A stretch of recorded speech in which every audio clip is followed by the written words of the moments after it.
कि इस SSC exam के लिए जितने भी बच्चे तैयारी कर रहे हैं, तो हमसे सबसे ज़्यादा बच्चे पढ़ते हैं।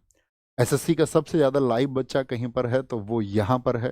तो एक नैतिक उत्तरदायित्व, यानी कि उन बहुत सारे बच्चों ने अपने भविष्य की उम्मीद वो किससे लगा रखी होगी? वो हमसे लगा रखी है। लेकिन दोस्त, जब हम पढ़ा रहे हैं और अगर कोई स्टूडेंट हमसे ये पूछ ले कि आप जो पढ़ा रहे हैं, क्या गारंटी है इस बात की कि एग्ज़ाम में जितना अभी चल रहा है, कोई ट्रांसपेरेंसी नहीं है, कोई जवाबदेही नहीं है, बहुत सारी जितनी भी गड़बड़ी स्टूडेंट्स को फेस करनी पड़ रही है, क्या इस सब का जवाब भी तुम्हारे पास में है?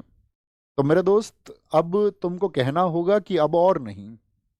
और मैं ये कह सकता हूं कि इस बात को हमको हर किसी को बहुत आक्रोश से बोलना चाहिए, क्योंकि अब ऐसी स्थिति आ गई है कि जिस देश में मतलब टीचर्स को एक भगवान की दृष्टि से देखा जाता रहा है, तो उन टीचर्स को भी बार बार मजबूर कर देना कि उनके ऊपर भी प्रश्न चिन्ह लगाए जाएं। और वो किसकी वजह से प्रश्न चिन्ह लगते हैं? खराब व्यवस्था और सरकार की वजह से। सरकार की वजह से। तो एक अध्यापक सिर्फ बच्चों को पढ़ाने के लिए नहीं है, कोई भी एक अध्यापक उन बच्चों के अभिभावक की तरह है, जो सिर्फ उनको ये नहीं है कि किताबों का पाठ पढ़ाता है और वो किताबों का पाठ पढ़ाते रहने से बात बनेगी भी नहीं दोस्त। क्योंकि ये एक ऐसा वक्त है कि शायद जिसमें हमको इतिहास लिखना होगा।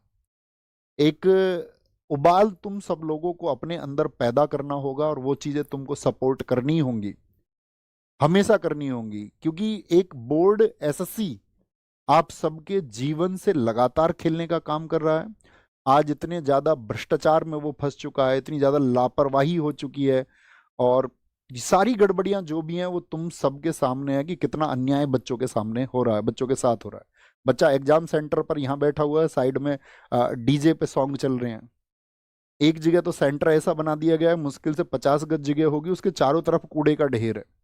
आज ही सुबह आपका सिलेक्शन पोस्ट के एग्जाम में जो आपका गुड़गांव की एक लैब है, ठीक है, उसको मतलब एकदम से वहां पर पाया गया है कि वहां पर हैकिंग हो रही है।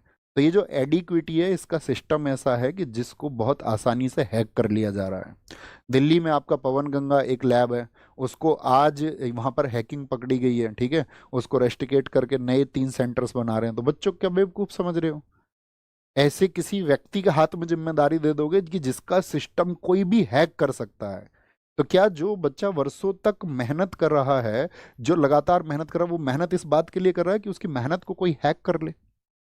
क्या इसलिए तुम सब मेहनत करते हो? तुम मुझे बताओ कि जो आपका किस कोई बच्चा अपना घंटे 2 घंटे या 3 घंटे की परीक्षा के लिए वो वर्ष 2 वर्ष और 3 वर्ष तैयारी कर रहा है, और उसको फिर बाद में पता चलता है कि यार जिस जो जो सिस्टम इसको ऑर्गेनाइज कर रहा है वो कोई ऑर्गेनाइज सिस्टम है ही नहीं, एक भ्रष्ट संस्था है। एडिक्विटी जो साथी आपका बैन हो चुकी पहले, उसी को तुम फिर से टेंडर दे दोगे, इस बात के लिए टेंडर दे दोगे कि भाई ये कम खर्चे में एग्जाम ऑर्गेनाइज करा लेगी। तो ऐसे तो कल को कोई एक बच्चा खड़ा हो जाएगा स्टूडेंट्स में से, कहेगा कि यार ये रोजगार मुझे ही दे दो तुम। क्यों नहीं ऐसा करते कि मोदी जी ये रोजगार इस बच्चे को दे दो और ये बच्चा ये काम करेगा, ये सेंटर चलाएगा। क्योंकि होनी तो गड़बड़ी है एट द लास्ट, तो उस बच्चे के द्वारा बनाए गए सिस्टम में कोई गड़बड़ी हो जाएगी। तो उससे अच्छा है कि फिर को 4 लोग आएंगे कि भैया हम तो एकदम से 10-10 रुपए में पेपर करा देंगे, कोई बोलेगा हम भैया 5-5 रुपए में पेपर करा देंगे। तो तुम क्या बच्चों से पैसे लेते नहीं हो? आप बच्चे से हर एक स्टेप पर पैसा लेते हो। बच्चा कभी उस एक चीज का विरोध ही नहीं करता कि भाई मेरी फीस इतनी ली जा रही है या आप कोई फीस बढ़ाएंगे। उसको कोई विरोध करने का मतलब नहीं है, वो देता है। उसको जानता है कि यार सिस्टम में पैसा लगता है, ऑर्गेनाइज होने में पैसे लगते हैं। लेकिन जब आप उसके पैसे का दुरुपयोग करोगे और उस दुरुपयोग को करके आप उसके जीवन को प्रभावित करोगे, और ऐसा जीवन उसका प्रभावित करोगे कि वर्षों दर वर्ष जो उसने मेहनत की है उसका जो नतीजा है वो उसको शून्य मिलेगा। आपके सामने आपने देखा होगा, अक्सर पिछले वर्षों से आप देख रहे हैं कि पेपर लीक की खबरें आती हैं। सरकार क्या कहेगी? ढोंग के नाम पर उसको जांच का एक नाम दे देती है, कहते हैं इसकी जांच कराएंगे, हम इसकी जांच करा के और तब इसको बढ़ाएंगे। इतने में ही एक अभ्यर्थी उस इंतजार को करता रहता है, वर्षों का इंतजार करता रहता है। बहुत सारे लोगों की उम्र पूरी हो जाती है, उम्र पूरी हो जाती है। और कभी कभी तो ऐसा हो जाता है रिजल्ट का इंतजार। सीपीओ में क्या चल रहा है? सीपीओ का रिजल्ट क्यों क्यों रोका हुआ भाई साहब आपने? ऐसी क्या मतलब एक फिक्स टाइम पर आप परीक्षाओं को आयोजित करें, एक फिक्स समय पर अगली परीक्षा से पहले एक आंसर की आप दे दें, एक रिजल्ट आप समय पर दे दें, तो वो मतलब क्यों नहीं कर पा रहे हो? उसमें ट्रांसपेरेंसी क्यों नहीं है, पारदर्शिता क्यों नहीं है? लोगों तक आप ये मैसेज क्यों नहीं देते हो कि भाई ये कारण है, इसका उचित कारण ये है? ऐसा एक उचित कारण दीजिए ना जिस पर विश्वास किया जा सके। जितनी भी धांधलियां हैं, जितनी भी भर्तियों में देरी है, जितने भी पद गायब हो रहे हैं, जितनी भी पारदर्शिता की कमी है, ये अब कॉमन बातें हो चुकी हैं। इस देश में कॉमन बातें हो चुकी हैं और नेता अपने एसी के कमरे में बैठ करके ठहाके मार रहे हैं, हंस रहे हैं। एक बच्चा घर में बैठ करके अपने सपनों को कुचल करके रो रहा है और ये लोग वहां संसद में बैठ करके मतलब मस्खरी करते हैं एक दूसरे पर ये लोग मतलब कटाक्ष करके वहां हंसते हैं। बच्चे किसी को टैग कर देंगे ट्विटर पर तो तब नेताओं को पता चलता है कि इस देश में चल क्या रहा है, कि मुझे इस बच्चों के पक्ष में सदन में बोलना है या नहीं बोलना। कभी कभार बहुत बच्चे ट्वीट कर देंगे किसी को टैग कर करके, तो नेताओं को सुध आ जाती है कि हाँ ठीक है, ये सही मुद्दा है, इस पे बहुत सारे बच्चों का जन आक्रोश है और इस पे बच्चे आक्रोशित है, तो इस पक्ष में मुझे बोलना चाहिए। लेकिन फिर वही बात आपका एक समय के बाद में नहीं सुनी जाती है। अभी आप देखिए कितना बोला गया रेलवे रिफॉर्म्स को लेकर के, तो नहीं सुना किसी ने। खूब ट्वीट किए, सब लोगों ने ट्वीट किए। तो हम सिर्फ एक सवाल पूछना चाहते हैं कि क्या ये मतलब ऐसे न्यू इंडिया को हम चाहते थे? क्या ये सही में न्यू इंडिया है जहां ऐसी स्थिति आ गई है कि सात छात्र वर्ग इस देश में सड़कों पर बैठने के लिए सोच रहा है, जहां पर छात्र हर पल ये सोच रहा है कि मेरा भविष्य सुनिश्चित होगा भी या नहीं भी होगा? क्या जो मैं तैयारी कर रहा हूं इसको एक दिशा मैं दे भी पाऊंगा? क्या मैं सफल हो भी पाऊंगा? क्या इसी न्यू इंडिया की संकल्पना हम करते हैं दोस्त? आप बताइए मुझे। क्योंकि आप परीक्षा नहीं ले रहे हैं सिर्फ, और परीक्षा लेके उसके बाद में जब बच्चा धांधली, हैकिंग, किसी भी फर्जी कोई भी एंट्री करा लेना, पैसे वाले बच्चों की, कहीं पर भी ये सुनने में आया, कहीं पर भी आपका किसी खराब व्यवस्था को आप लोगों ने जिम्मेदारी दे दी बिना किसी जांच पड़ताल के। क्या ये एक बच्चे के विश्वास का कत्ल नहीं है? जो विश्वास वो इस देश के प्रति रखता है, इस देश के उन सर्वे सर्वाओं के प्रति रखता है कि हाँ वो लोग हमारे लिए कुछ सोचेंगे, क्योंकि हम इस देश के बच्चे, हम सुनते आए कि जिस ओर जवानी चलती है उस ओर जमाना चलता है। लेकिन ये भारत क्यों नहीं चल रहा है उस जवानी के लिए? ये भारत के नेता क्यों नहीं तड़प रहे हैं उन जवानों के लिए कि ये वही लोग हैं जो कल सिस्टम में बैठेंगे, यही लोग हैं जो इस देश को सुधारने का काम करेंगे, और इनको एंटर कराने के लिए जो व्यवस्था है वो एकदम से भद्दी व्यवस्था है। क्योंकि ऐसा नहीं है ना कि कोई भी छात्र जिस भर्ती को पास करके जाएगा, भर्ती होगा, कल को उसको सिस्टम चलाना है ना आगे। अगर आप उसको पहले ही इस देश की व्यवस्थाओं के बारे में इतनी उसकी मानसिकता को या उसकी मन में ऐसी चीजों को आप घर करा देंगे कि इस देश का तो सिस्टम ही ऐसा है, तो क्या वो उस सिस्टम को नहीं स्वीकारेगा कल? कैसे वो गर्व करेगा मतलब व्यवस्थाओं पर? कैसे वो देश पर गर्व करेगा? कैसे इन नेताओं के लिए वो ये सोचेगा कि हाँ ये मेरे लिए कुछ अच्छा सोचेंगे? बच्चे को पढ़ाने के लिए उसके माँ बाप बहुत जगह पर मजदूरी कर रहे हैं, और बहुत जगह पर लोग अपनी जमीनों को बेच रहे हैं, अपने खेतों को बेच रहे हैं कि हाँ कल मेरा बच्चा कुछ अच्छा कर जाएगा और चीजें एकदम से सही पटरी पर आ जाएंगी। कोई पूरी रात को बच्चा जागकर इस बात के लिए पढ़ रहा है कि कल एक दिन एक सवेरा आएगा और उस सवेरे के होने के बाद में वो संघर्ष थोड़ा सा विराम ले लेगा, वो संघर्ष थोड़ा सा थम जाएगा।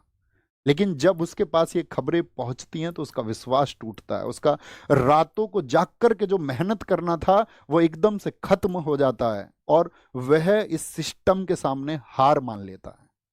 मेरा दोस्त, ये हार मानने का वक्त नहीं है। खुद से वादा करना कि अब क्रांति होगी और अब आंदोलन होगा और इस देश के हर घर से आवाज उठेगी, और इस बात के लिए आवाज उठेगी कि हमारे साथ अब इनजस्टिस और नहीं हो सकता, हमारे साथ अब अन्याय और नहीं हो सकता है।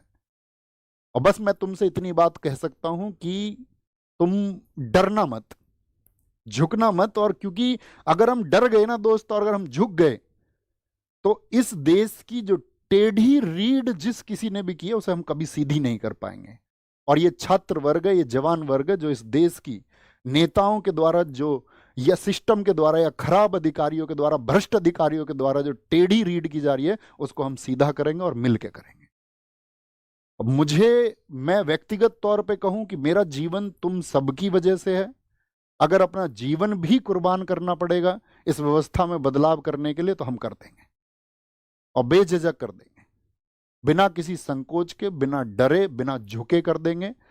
तो ये एक मूवमेंट होगा। हम आपको बता चुके हैं 31 को टीचर्स की मीटिंग होगी आपस में। सब टीचर्स आपस में डिसाइड करेंगे कि कैसे एक परफेक्ट वे पर चलना है, ताकि आपकी चीज़ों में जो आवश्यक सुधार होने चाहिए वो कैसे किए जाएंगे।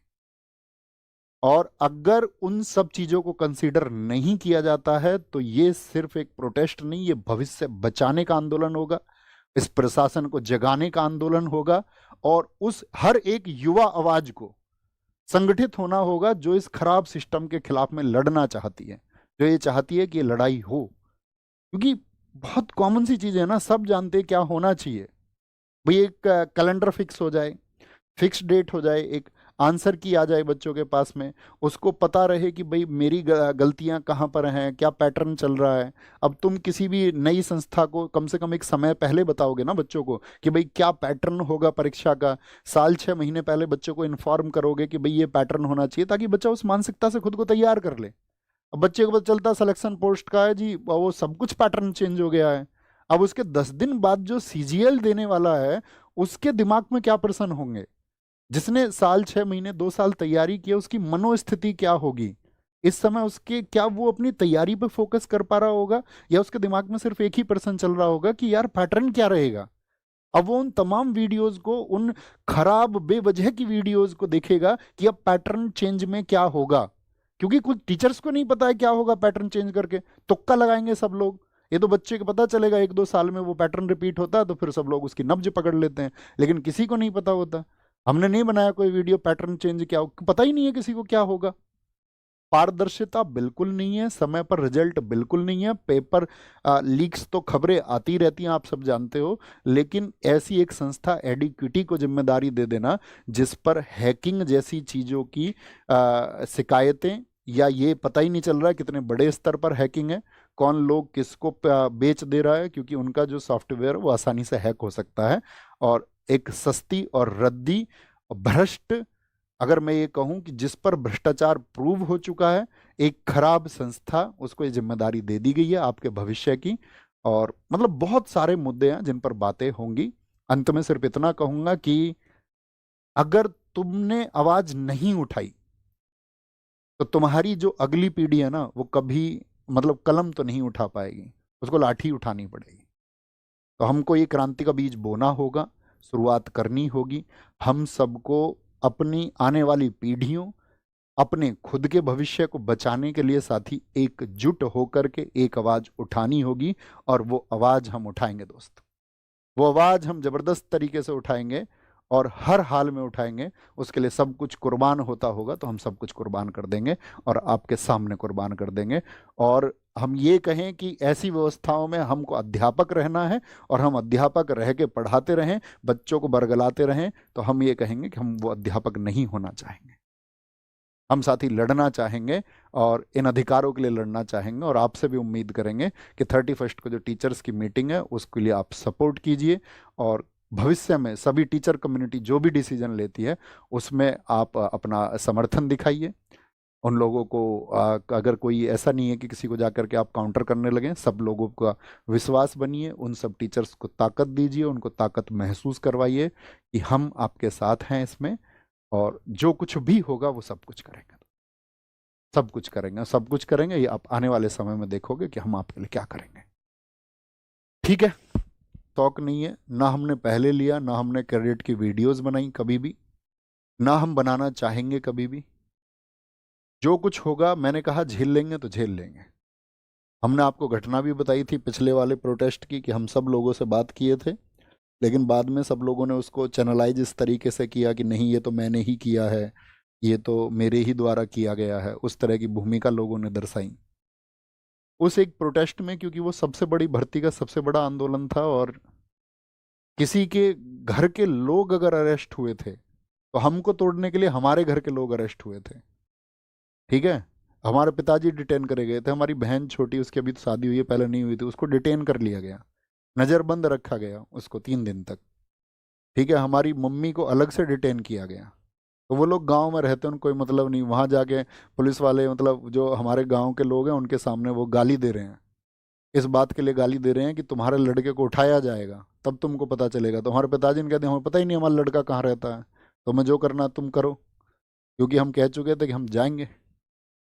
तो झेलना पड़ता है बहुत कुछ, क्योंकि वो झेलना इसलिए भी चाहिए क्योंकि हम एक सामान्य नागरिक थे। शायद मैं उस एसएससी के 2017-18 जो प्रोटेस्ट था उसमें मैं एक एस्पायरेंट के तौर पर बैठा हूँ, मैं एक छात्र के तौर पर वहां बैठा हूँ। तो ये आज से नहीं है, हमेशा से है, हमने हमेशा से इसको देखा है, लेकिन बदल के रहेंगे, तुम देखना। झेल लेंगे, जो कुछ होगा सब झेला जाएगा, कोई बड़ी बात नहीं है, ठीक है। और सब की झेल के ही कुछ चीज़ें होती हैं, ठीक है। तो कुछ भी गलत एक्शन होगा, कोई ऐसी बात होगी तो हम कहेंगे कि हम झेल लेंगे, तुम्हारा कोई दिक्कत नहीं है। तुमको लगता होगा सब कुछ बहुत ठीक है, सिस्टम बहुत सही है, अपना मतलब ये सिस्टम ही है। हो सकता है कि मैं आज आपको पढ़ा पा रहा हूँ, आप ये सोचते होंगे कि यार इनकी ज़िंदगी तो बहुत बढ़िया होगी। हाँ बेशक बढ़िया है, आज की ज़िंदगी बहुत बढ़िया है, लेकिन मान के चलिए कि अगर हम अध्यापक नहीं हो पाते, हम आपकी तरह एस्पायरेंट थे, हमारे ऊपर, आप समझिए, मैं आपको समझाता हूँ, एक कोर्ट प्रोसेस होता है, कोर्ट लिखता है FR, फाइनल रिपोर्ट, और फाइनल रिपोर्ट में जब आपको निर्दोष घोषित कर दिया जाता है किसी भी चीज़ के लिए, तो क्या माना जाएगा? आप ये मानेंगे कि आपका जो आपके ऊपर मुकदमा लिखा गया, आपके ऊपर जो केस लिखा गया वो सब फर्जी था, सिस्टम उसमें इन्वॉल्व था। हमारे गांव में सब चीज़ों के चलते हुए, सिस्टम के चलते हुए हमारे नाम पर बहुत फर्जी FIR लिखी गई, क्योंकि ऐसा तो था नहीं कि हमारे पिताजी कोई उद्योगपति थे, कोर्ट में किसी जज को खरीद के वो लिखवा लेते अपने पक्ष में FR। हम लड़े सत्य के लिए, हमने विरोध किया ऐसी चीज़ों का जो गलत थी। हमारे नाम इतने फर्जी मुकदमे लिखे कि हर एक मुकदमे में कोर्ट ने कहा कि इसमें हम FR लगाते हैं, फाइनल रिपोर्ट लगाते हैं, लेकिन हमारा जो आप जिस उम्र में है, इस उम्र की कई वर्षों को, 5 से 6 वर्षों को गायब कर दिया गया हमारी ज़िंदगी से। हम जो करना चाहते थे, हम एक जो ब्रिलियंट स्टूडेंट थे, हम जो अपने स्कूल के टॉपर छात्र थे, हमारे जो सपने थे वो हमसे छीन लिए गए, और एकदम से छीन लिए गए। और हम चाह के भी उनको, अच्छा शायद आज हम अपनी बात कह पा रहे हैं, पढ़ा पा रहे हैं, कुछ हुआ है, उसको हम हमेशा कहते हैं, हम उसके लिए उसको सम्मान करते हैं अवसर को कि हमको वो मिला, हम आप आज उसकी वजह से ही